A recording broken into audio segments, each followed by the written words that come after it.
Nandoon po, sabi ng Bible, ang kaaway natin, si Satanas, na siya po ang hari ng kalawakan. No?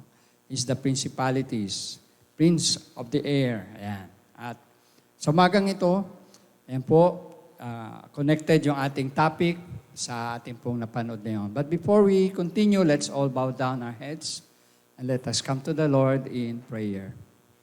Heavenly Father, we praise you, O Lord, and we lift you up and proclaim you are the champion. You are the Lord, our God, our King, our Master, the King of Kings, and the Lord of Lords. Hallelujah. Sa umaga pong ito, dalangin namin ang iyong pangunguna ng Espiritu Santo, ang iyong patnubay, gabay, lalong-lalo na sa pakikinig ng iyong salita.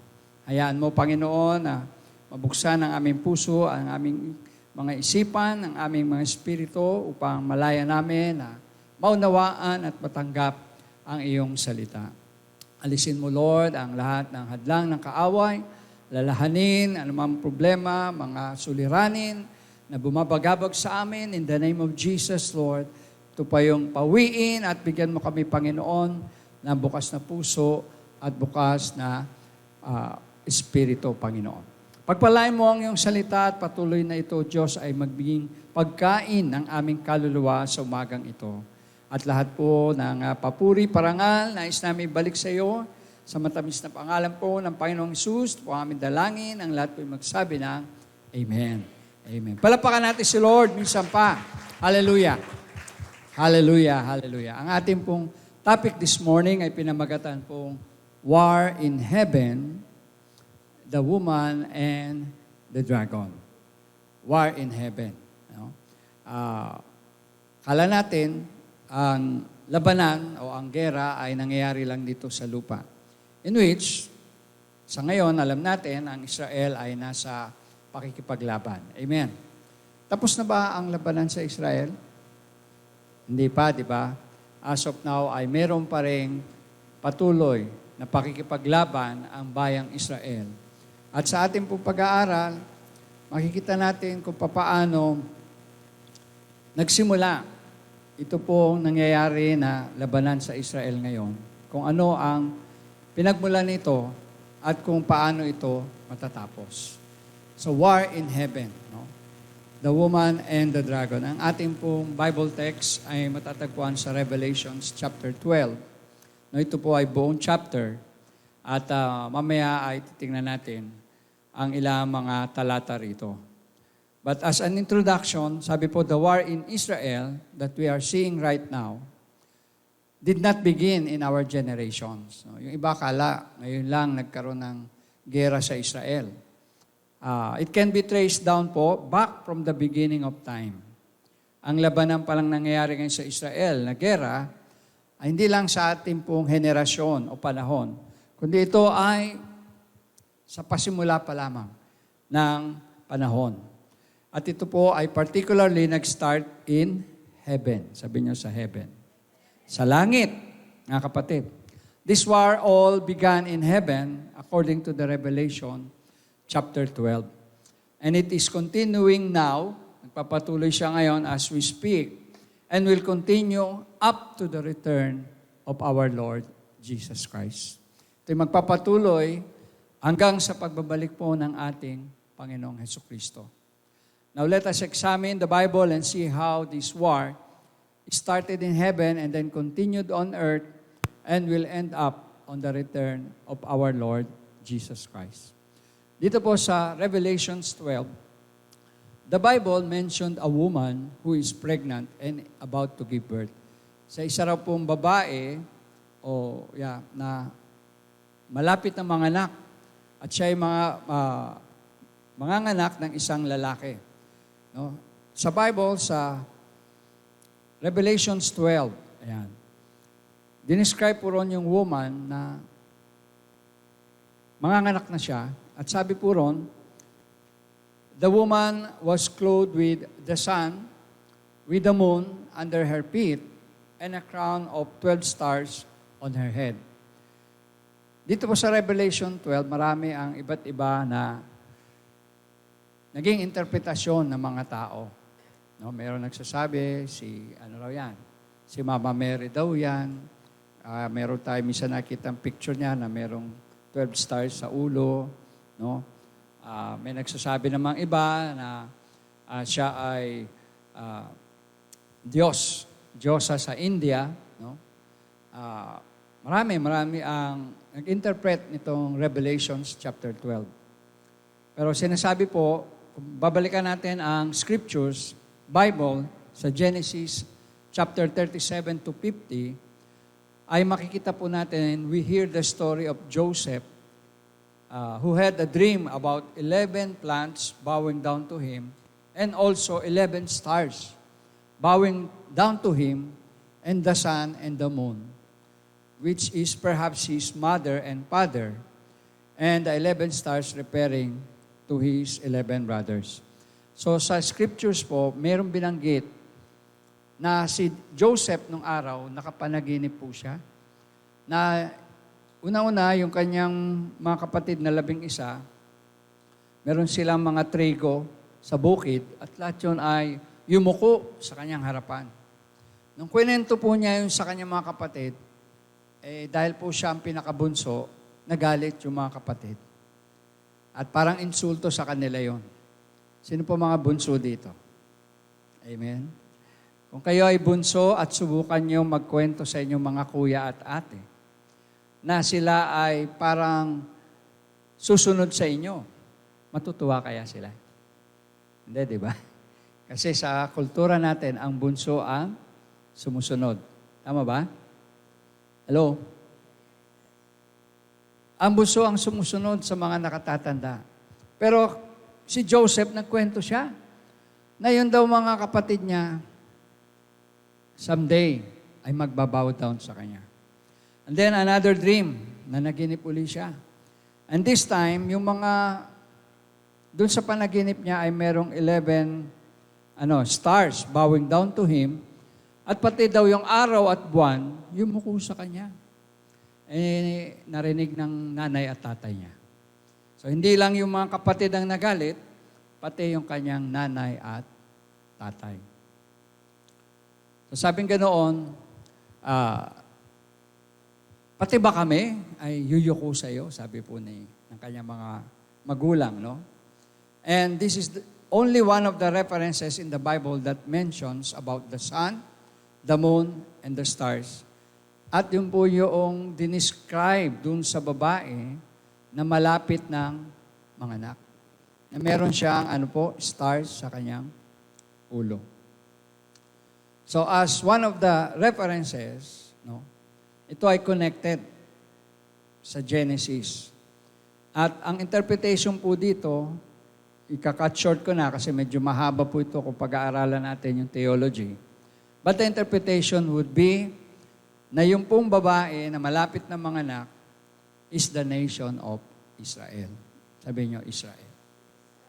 Ayan, ang bayang Israel. She is about to give birth to a son, sabi ng Revelation 12 verse 5, a male child who will rule all the nations with iron scepter. So yung kanyang magiging anak na lalaki ay magiging ruler, magiging pinuno, at siya po ay mamamahala with iron scepter, no?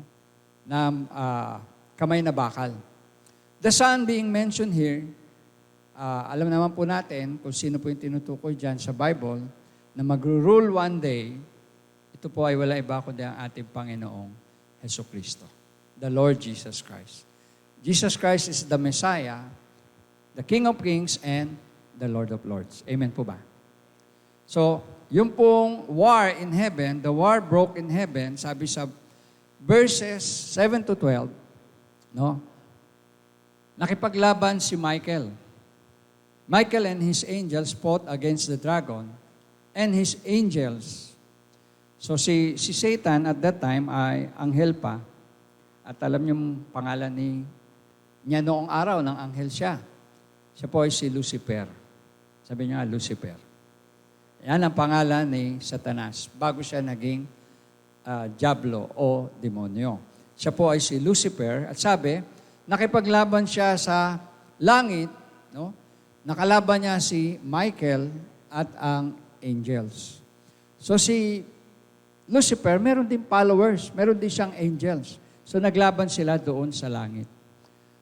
No, the dragon lost and was hurled down to the earth, and also his angels with him. Yan po, nangyari nung naglaban sila, natalo si Lucifer at siya po ay ibinagsak ng Diyos dito sa lupa. Kasama ng kanyang anghel, at sabi ng Bible, 1/3 of angels in heaven ay sumama kay Lucifer. At sila po ay inihulog dito sa lupa. At pagdating dito sa lupa, he pursued the woman who have give birth to the male child. So pagbagsak dito ni Satanas sa lupa, hindi siya tuminto, hindi natigil yung kanyang plano na patayin ang male child. Patayin ang ipapanganak ng bayang Israel. At yun ay walang iba kundi ang ating Panginoong Jesus. So the dragon was enraged at the woman and went off to wage war against the rest of her offspring. Ayun na nga, kaya tinawag po nating Israel sapagkat yung dragon, si Satan, ayan nga po, nagpatuloy siya sa pakikipaglaban, di lang sa langit, pati dito sa lupa, against the rest of her offspring. So yung pong mga Israelitas ngayon, mga Hudyo, ay nagpapatuloy po sila na nakikipagbaka, nakikipaglaban, dahil si Satan, pagdating dito sa lupa, ipinagpatuloy yung gusto niyang pagpatay sa male child na si Jesus. Kaya sabi diyan, the dragon was enraged at the woman and went off to wage war against the rest of her offspring and to those who keep God's commands and hold fast to their testimony about Jesus. So maliwanag po yung binanggit sa Old Testament, sa Revelation, rather, sa New Testament, na hindi lamang yung offspring literal na Israel na bayan ang gustong sirain, wasakin at patayin ng dyablo, kundi pati na rin yung mga sumusunod sa utos ng Diyos at mga tagasunod ng ating Panginoong Hesukristo.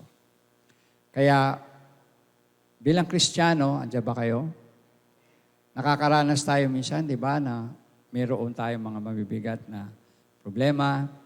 Nakakaranas tayo minsan ng mga pag-atake, ng kaaway, sa pamagitan ng sakit, sa pamagitan ng paninira, sa pamagitan ng kung ano-anong masasamang gawain. Bakit po? Kasi tayo po ay mga tagasunod ng Panginoon. Ang Israel ay literal na inaatake, ginigera, literally sila. Tayo bilang mga tagasunod ng Panginoon, yun ang dahilan. Kaya po tayo minsan ay dumadaan sa mga matitinding tukso, pagsubok, problema at kahirapan sa buhay. Tandaan po natin, ang kaaway ng Diyos ay kaaway din ng mga tagasunod ng Diyos. Amen po ba? Kaya sino po ang kaaway natin? Si Lucifer na nahulog dito sa lupa at naging diablong Satanas. Now, as we look at the scriptures, tingnan natin, no? Nung bumaba na po rito ang si Lucifer, hindi siya tumigil sa kanya pong plano na patayin ang sanggol na ipapanganak. At yun po ay ang Panginoong Jesus. Tingnan natin mula sa Old Testament hanggang New Testament kung papaano gumagawa ang diablo sa plano niya na pagpatay. Okay? Genesis chapter 3 verse 15 rather. Genesis 3:15. Ang sabi po doon, si Satan, he wants to kill the woman and the seed who will crush his head. Ano sabi ng Genesis chapter 3:15? And I will put enmity between you and the woman. Ang you dyan ay ang serpent o ang ahas, no? And between you and your offspring and hers. He will crush your head and you will strike his heel. Sino po ang magdudurog sa ulo ng ahas? Si Jesus. Andiyan ba kayo? Kaya galit na galit si Satanas at gustong patayin si Jesus dahil alam ni Satanas ang dudurog sa kanyang ulo ay wala iba kundi ang Panginoong Hesukristo. Ang tatapos sa kanya ay walang iba kundi ang Panginoong Hesukristo. So bago pa ipanganak, gusto na niyang unahan. Gusto na niyang patayin. Para pag napatay na niya, wala nang papatay sa kanya. Andiyan ba kayo? Common sense. Hello? So, nag-try siya. Dito pa lang sinasabi na gusto na niyang patayin ang ipapanganak na anak na lalaki. Okay? And then Genesis chapter 4. Pagdating sa Genesis chapter 4, Satan gets Cain to kill Abel to stop the seed from being born. Tandaan nyo, ang naging anak po ni Adan ay si Abel at si Cain. Si Abel yung makadiyos. Si Abel yung naghandog sa Diyos na tinanggap ng Diyos yung kanyang handog. Si Cain, yung hindi tinanggap yung kanyang handog, marahil nakita ng Diyos yung kanyang kalooban. At yung kalooban ni Cain ay nandoon yung kasamaan. Ginamit ng dyablo si Cain para patayin si Abel. Dahil iniisip ng dyablo, pag namatay si Abel, wala na magpapatuloy sa lahi ng tagapagligtas. At so, pinatay niya si Abel. Anong nangyari po? Ang dugo ni Abel ay tumawag sa Diyos. Humingi ng hustisya. At binigay ng Diyos, bilang kapalit ni Abel, si Seth. Sabi niyo, Seth. Ayan, pinanganak si Seth. At si Seth po ang naging lineage ng Messiah. And then, fast forward tayo, Genesis chapter 6. Sabi po, pagdating sa Genesis chapter 6, Satan made the world very evil and hoped to stop the seed from being born. No? Di ba, nung time na ito sa Genesis 6, sabi, sa sobrang sama ng mundo, nagsisi ang Diyos na ginawa pa niya ang mundo. At dahil nagsisi ang Diyos, ang ginawa ng Diyos ay ginunaw ang mundo sa pamagitan ng pagbabaha, tubig. Okay? So dito, inisip ni Satan, pag nagunaw ng mundo, hindi na ipapanganak ang tagapagligtas. Hindi na ipapanganak ang lalaki na ipinangako sa Genesis 12. So ginunaw ang mundo, subalit ang Diyos ay pumili ng 8 tao na ililigtas. At yung 8 taong yon ay si Noe at ang kanyang pamilya. Amen po ba? Pinili ng Diyos si Noe para ipagpatuloy yung pangako ng Diyos na ipapanganak ang isang lalaki na magiging tagapagligtas ng buong sanlibutan. So, nagpatuloy ang promise ng Panginoon. Genesis 27, fast forward tayo. Dito po natin makikita yung story ni Jacob at ni Esau. Si Jacob ay magkapatid po yan, kambal sila. Pero si Jacob, ang sabi ng Bible, ang pinili ng Diyos. Jacob was chosen of God and Esau determined to kill Jacob to end the promise. Nainggit si Esau sa kapatid niya dahil mas pinili ng Diyos si Jacob. Dahil doon, gusto niyang patayin si Jacob. Pero hindi po yan pinahintulutan ng Diyos. Amen. Amen? So nagpatuloy po, fast forward tayo sa book of Exodus.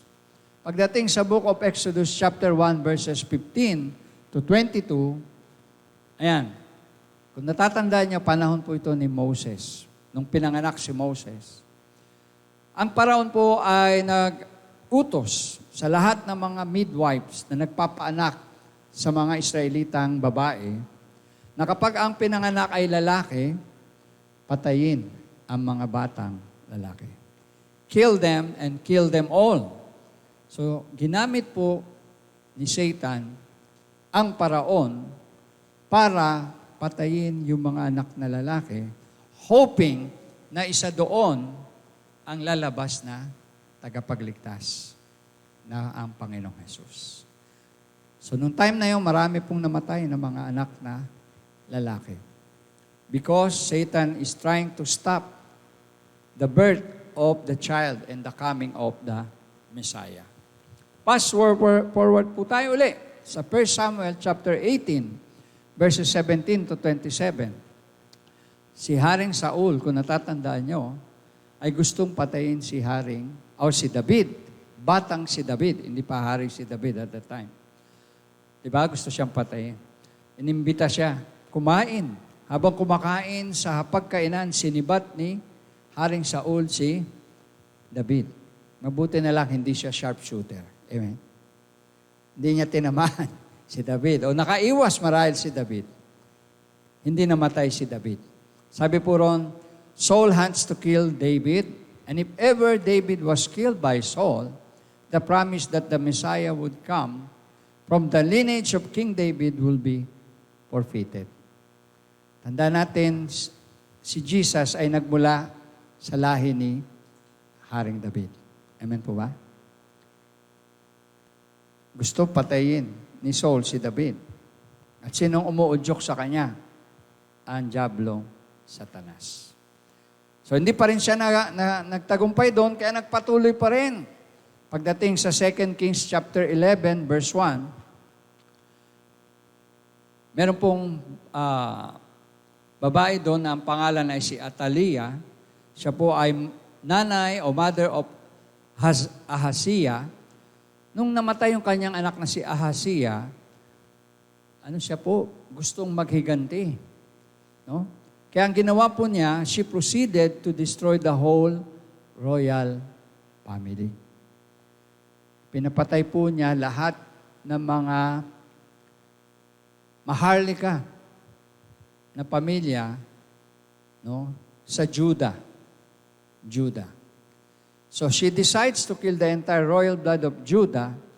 If you remember, ang sabi ng Bible, ang Messiah would come from the tribe of Judah. Sa tribo ni Judah, darating ang tagapagligtas. At gustong ubusin yung lahi ng Judah. Lahat ng mga royal families. Pero, sabing ganon, except for Joash. Nakaligtas po sa kanyang pagpapatay, massacre, si Joash. Si Joash ay iniligtas. He was saved by priest Jehoiada, and he became king at the age of 7. Siya yung pinakabatang hari. Musmus pa lang naging hari na siya dahil naubos na yung kanyang mga kamag-anak, pinagpapatay na. Dito po makikita natin yung gawa ng kaaway at ang pagkilos ng Diyos. Kung paano ang Diyos ay nagliligtas sa kabila ng mga death threat at pagpaplanong pagpapatay. Fast forward po tayo when it comes to the book of Esther. Alam natin ang kwento ni Esther, siya po ay reyna na Hudyo. Hindi niya nireveal yung kanyang identity sa hari. Nung naging reyna po siya, walang kaalam-alam yung hari na Hudyo pala siya. Then, meron pong isang taong may balak na masama sa lahi ng mga Hudyo, si Haman. No? Si Haman po, ang sabi, nagplano siya na ipaubos, ipapatay lahat ng mga Hudyo. Dahil sa insidente na siya po ay naglalakad, lahat ng tao ay nagbabow down sa kanya, maliban sa isang tao na hindi yumuko sa kanyang harapan. At yun po ay si Mordecai, na tiyo ni Esther.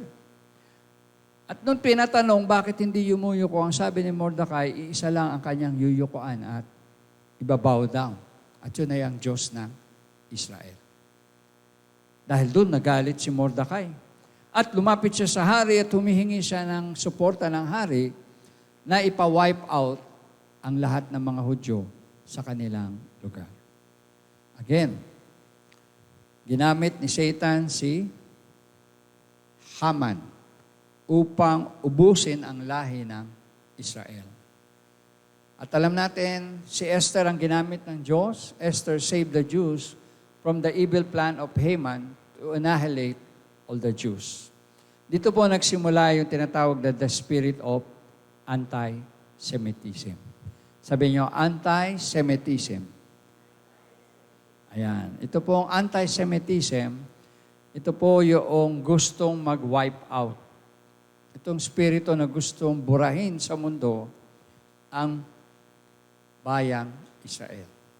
Ito po ang spirito na dumapo kay Adolf Hitler nung kanya pong patayin ang 5 milyon, o 6 na milyon rather, na mga Hudyo sa Holocaust. At ito rin ang kaparehong espiritu na ginagamit ni Satan ngayon, inilalagay sa lahat ng leaders ng Hamas, ng Iran, ng Hezbollah, at ng lahat ng teroristang organisasyon na anti-Semitism, na gustong burahin sa mundo ang bayang Israel. Ito ang espiritu ni Satanas na inilalagay maging sa mga taong umaatake ngayon o sa mga bansa na umaatake ngayon sa bayang Israel. Anti-Semitism. Now, moving forward, fast forward tayo, lipat tayo sa New Testament. Sa New Testament, nakalagay po sa Matthew chapter 2, 16 to 18, na si Herodes, he orders the execution of all male children who are 2 years old and under in the vicinity of Bethlehem. And Satan used him to kill the child of the woman. Sa panahon po ni Herodes, na ulit yung ginawa ng paraon sa Old Testament. Kasi nabalitaan ni Herodes na ipapanganak ang isang hari. Ayon po sa 3 magi o 3 hari na from the east, galing pa sa east, ay nagpunta doon sa kanila para maghandog ng regalo sa bagong panganak na hari. At that time, si Herodes ang hari doon sa kanilang lugar. So out of, alam niyo yun, ginamit yung kanyang pagiging insecure. Na-insecure siya. Baka yun ang pumalit sa kanya. So mas mabuti pa, habang bata pa, baby pa, ipapatay na niya para walang papalit sa kanya. Ginamit ng kaaway yon ni Satan. At sabi po, napakarami ang namatay, but God had a plan. Pinadala si Jesus, Mary and Joseph sa Egypt, at doon po sila ay nailigtas. Fast forward tayo. Nung si Jesus po ay malaki na, sa Matthew chapter 4, verses 5 and 6, bago nagsimula si Jesus sa ministry, siya po ay binaptize ni John the Baptist. Kung naalala nyo. Binaptize siya ni John the Baptist, and then after that, pumunta si Jesus sa wilderness. For 40 days and 40 nights, nandun po sa ilang si Jesus. At sabi ng Bible, siya ay tinukso ni Satan for 40 days and 40 nights. At doon po, sabi gano'n, Satan tempted Jesus to throw himself down. No, dinala ni Satan si Jesus sa tuktok ng templo at sabi, magpatihulog ka. Dahil sinasabi ng kasulatan, ikaw ay sasaluhin ng mga anghel. So tinukso niya si Jesus para mag-suicide. Andiyan ba kayo? Alam niyo ba na kapag ang tao ay nagsusuicide, si Satan ang dahilan kaya nagsusuicide ang tao. Siya yung bumubulong sa tenga ng mga tao. Magpakamatay ka na. Mag-suicide ka na. Mismo si Jesus, tinukso niya para magpakamatay. But again, ginawa niya yon dahil gusto niyang patayin. Alam na niya na si Jesus at that time ang pinanganak na tagapagligtas. Fast forward tayo, Luke chapter 4, verse 18. Nung si Jesus ay pumasok sa sinagoga at binasa niya yung kasulatan ayon kay Propeta Isaias, Sinabi ni Jesus, sa araw na ito, natupad na ang kasulatan. Ano pong kasulatan yon? The Spirit of the Lord is upon me. Sabi niya, ang Espiritu ng Diyos ay sumasa akin at yun nga, upang siya ay magpagaling, no, upang gumawa ng kalooban ng Diyos. Hindi maniwala yung mga tao, hindi maniwala yung mga nakikinig. Kaya ang ginawa sa kanya, tinulak po siya doon malapit sa bangin at gusto siyang patayin. Hindi po yan insidente. Yan po yung mga galamay ng dyablo na gustong pumatay kay Jesus. Pagdating po ng AD 32, yun po yung time o panahon na namatay sa krus si Jesus. He died sacrificing himself as an atonement for the sins of the world. Inoffer ni Jesus yung kanyang sarili para iligtas ang buong sanlibutan. So, ang buong akala ni Satanas, nanalo na siya. Kasi namatay na si Jesus. Sabi ni Satan, oh, finally, napatay ko na ang seed, ang child of the woman. Panalo na ako, sabi niya. Napatay ko na siya. But he did not realize na yung kamatayan ni Jesus sa krus is part of God's redemptive plan and salvation for humanity. Hindi niya naisip yung pala ng Diyos kasama sa plano ng Diyos para iligtas ang buong sangkatauhan. So, akala niya, panalo na siya. Diba doon po sa ating pinakitang video, akala niya panalo siya. Ayun pala, nabuhay uli si Jesus. After 3 days, Jesus resurrected from the dead and won the victory over death and over sin. And now we have salvation and eternal life through Jesus Christ our Lord. Palapakan natin ang Panginoon. Hallelujah. Purihin ang Diyos. Praise be to God. Hallelujah. Praise be to our Lord. Nagtagumpay ang Panginoon at dahil doon, tayo ngayon ay mayroong pag-asa, mayroong kaligtasan, tayo ngayon ay may buhay na walang hanggan sa pamagitan ng ating Panginoong Hesukristo. Amen? Believe in the Lord Jesus Christ, sabi nga ng Bible, and you shall be saved. Tayo maliligtas. At nung muling nabuhay si Jesus, umakyat po siya sa langit at naupo sa kanan ng Ama. At sabi ng Bible, siya ngayon ay nananalangin araw-araw para sa atin. He is interceding for you and me. He is interceding for the nation Israel. At siya po ay patuloy na nangangalaga sa ating lahat. Amen? Sabi mo sa iyong katabi, mahal ka ng Diyos. Sabi mo sa iyong katabi, pinapanalangin ka ni Jesus. Araw-araw po yan. He is praying for us. Ngayon, dahil si Jesus ay umakyat na sa langit, alam ni Satanas na dyablo na hindi na niya kayang galawin si Jesus sa langit. So, sino ngayon yung kanyang tinatarget? Ang bayang mahal ng Diyos dito sa lupa. Diba sabing ganon? He continued to wage war even to his offspring. At ang offspring po, literally, ng ating Panginoong Jesus bilang Hudyo, ay ang mga Israelitas. At hanggang ngayon, kinakalaban ng dyablo ang Israel sa pamagitan ng mga bansa na mga Palestina, bansa na sasabi natin na mga extreme na mga bansa na sobrang may anti-Semitism na espiritu na gustong talagang wasakin at patayin ang bayang Israel. Pero alam natin, mga kapatid, na nasa gitna tayo ngayon ng tinatawag na plano ng Diyos. Kasi hindi pa tapos ang laban eh. Amen? Andiyan ba kayo? Sinimulan sa langit, pinagpatuloy dito sa lupa, pero alam niyo ba, matatapos yan dito rin sa lupa. Sa Revelations, binanggit yung tinatawag na Battle of Armageddon. At doon yung final na labanan.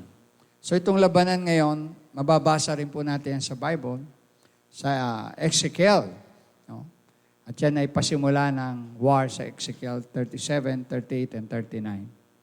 Pero balikan natin yung Revelations kanina. The war in heaven has 4 principal targets. Ano po yung 4 principal targets niya? Number 1 is si Jesus. Gusto ni Satanas mapatay si Jesus. Dahil siya yung pinangako na magiging Messiah at Savior ng buong mundo. Pangalawa, nakipaglaban si Satan sa langit kay Gabriel and his holy angels. Talaga pong may labanan doon sa langit. And now, na nandito na po tayo sa panahon natin ngayon, ang kinakalaban naman ni Satanas ay ang Israel, the object of his promises. Tandaan po natin, ang Israel ay nabuo dahil sa pangako ng Diyos kay Abraham. Ano sabi ng Diyos kay Abraham? Kung gaano karami ang bituin sa langit, ganon ko pararamihin ang iyong lahi. Tandaan nyo, nung pong sinabi ng Diyos yun kay Abraham, wala pa silang anak ni Sarah. Baog si Sarah. Kaya po, lahat po ng pinangako ng Diyos kay Abraham ay natupad. Dahil ang Diyos po ay Diyos ng mga pangako. Amen? At ang pangako niya sa kanyang bayan, pangako niya sa atin, kailanman ay hindi po mabibigo. Amen po ba? Pinapangakuan tayo ng Diyos ng buhay na walang hanggan. Pinapangakuan tayo ng Diyos ng proteksyon, ng good health, ng pagliligtas, lahat. Ipinapangako yan ng Diyos sa atin. Dahil tayo ay sumasampalataya sa Kanya. Amen. Praise be to God. Pwede ba natin palakpakan ng Panginoon? Hallelujah. Praise be to God. Hallelujah. Hallelujah. Hallelujah. So ngayon mga kapatid, in our conclusion, whatever God loves, tandaan natin, Satan hates. Lahat po ng minamahal ng Diyos ay kinamumuhian ni Satanas. Mahal ng Diyos ang kanyang bayang Israel, kaya gusto pong patayin ng dyablo, i-wipe out ang Israel. Mahal ng Diyos ang kanyang mga anak, tayo ng mga tagasunod ni Jesus, kaya gusto rin po tayong saktan ng dyablo. Amen po ba? It's because whatever God loves, Satan hates. Anti-Semitism po is a prejudice. And prejudice is wrong. But anti-Semitism is not only prejudice, but it is also satanic and demonic. It is from the pit of hell. It is what we see now in the hearts and minds of all people and nations that wants to annihilate the nation of Israel. Kaya nga sabi ko every Sunday, choose po tayo, mamili tayo, saan tayo maniniwala at saan tayo kakampi, kanino tayo magsaside. Dahil kung mali yung ating makampihan at mapanigan, mapupunta po tayo sa kaaway. Andiyan ba kayo? Ano man ang pinapakita ng media ng mga news na nagpapakita na parang ang Israel ngayon ang ng aapi, hindi po yung totoo. Hindi totoo na ang Israel ay ng aapi. Hindi totoo na ang Israel ang masama. Amen ba? Dahil ang Israel ay bayan ng Diyos. Kailanman, hindi po ito magiging masama. Though may mga hindi po perfect ang Israel, hindi ko sinasabing perfect sila. Kagaya rin natin sila, kagaya ng tao. Hanggat narito tayo, may imperfection. Pero ang sigurado, pinili sila ng Diyos. At sila ay tinuring na bayan ng Diyos. At yun mahalaga. Kung nasa ng Diyos, doon po tayo sa kanyang panig. Amen po ba? So, in conclusion, Sabi po ng Psalms 122 verse 6, pray for the peace of Jerusalem. May those who love you be secure. So let us all pray for the peace of Jerusalem as a nation and as our brothers and sisters in Christ. Tayo po yung muko at tayo manalangin. Heavenly Father, we come to you, God, in the name of Jesus Christ, our Lord. We acknowledge, O God, that you are the God of heaven, the God of earth, and you are Lord of lords and King of kings. You have revealed to us, O God, today, through your word, Panginoon, kung paano ang labanan na nangyayari ngayon ay nagsimula doon pa lang sa iyong kinalalagyan sa langit. At ito'y nagpatuloy dito sa lupa. At ang dyablo ay hindi pa rin humihinto at nagpapatuloy sa kanya pong masamang plano. But I pray, Lord, for your divine protection for the nation of Israel. We pray for your divine protection, Lord, sa iyong mga anak, sa iyong mga pinili, mga soldiers, Panginoon, ng bayang Israel. May you cover them with your precious blood, Lord, as they fight the enemy in the battleground. I pray, O Lord, na ikaw ang mag-sustain sa kanila, magbigay ng courage and strength. Kung paano, Diyos, ikaw ay nagpadala ng chariots of fire, Panginoon, sa panahon ni Propeta Eliseo. Ikaw po ay siyang magprotekta din sa iyong mga bayan sa panahon ito ng pakikipaglaban.